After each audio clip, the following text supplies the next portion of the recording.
to the U.S. first, where President-elect Joe Biden is mulling legal action against the federal agency's delay in recognizing the Democrats' victory in the U.S. presidential race.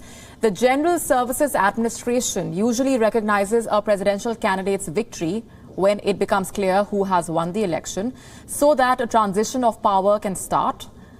But even after 4 days of the news networks calling for Biden's victory, the GSA head, a Trump appointee, Emily Murphy, has still not taken a clear stance. According to U.S. law, the formal process cannot formally begin until the head of the General Services Administration gives the go-ahead.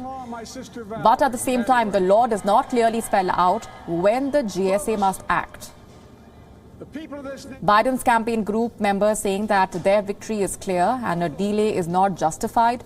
Biden's transition team has also said that it would be considering legal action if the ascertainment was not granted, which is a crucial step in this process.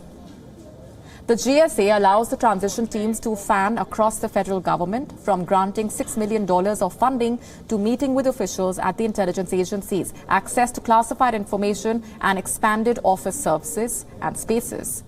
But the transition team needs to be recognized to access all of this. In addition, the team has no access to the State Department, which usually facilitates calls between the foreign leaders and the president-elect.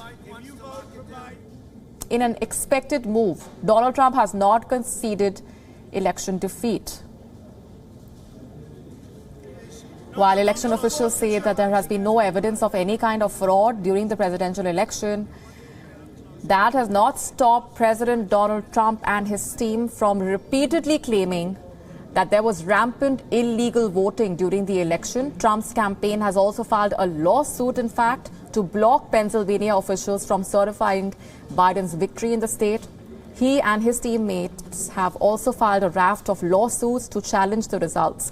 Experts saying Trump's efforts are unlikely to succeed, but his lawsuits could become a hurdle for President-elect Joe Biden's seamless transition. I'm hearing we're doing well all over. I hear the lines are amazing. The lines have been amazing. And I think we're going to have a great night. We're going to have a great night. And the political uncertainty seems to continue despite Joe Biden being declared the president-elect. Donald Trump is not ready to concede. And the worst fears around a smooth power transition seem to be coming true. Reports indicate that U.S. aid for international development is not ready for the power transition.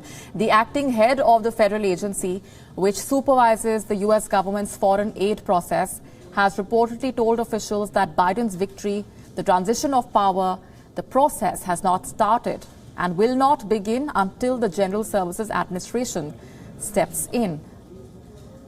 Reports indicating the acting deputy administrator, John Barsa, has said that the agency would not cooperate with the transition until the GSA administrator does what is required to be done in this process, in what could pave the way for a major legal entanglement. Reports also say that 3 Trump loyalists are being elevated to top positions at U.S. aid, despite the election results indicating a clear victory for Joe Biden, depriving the Democrats the opportunity to make their own appointments.